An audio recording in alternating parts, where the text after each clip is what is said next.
आजकल बहुत क्वेश्चंस आ रहे हैं पेशेंट से कि जो जॉइंट्स में से जो क्रैकिंग जैसा आवाज आता है वो अपने लिए अच्छा है कि बुरा है।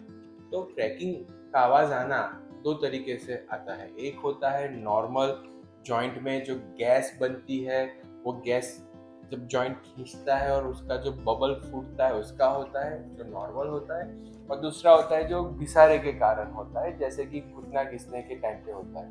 अब जो घुटना घिसने के टाइम पे क्रैकिंग वाला साउंड होता है वो होता है पेनफुल, दर्द देता है। तो ये दोनों चीजें अलग है, ये जानना आपके लिए बहुत जरूरी है।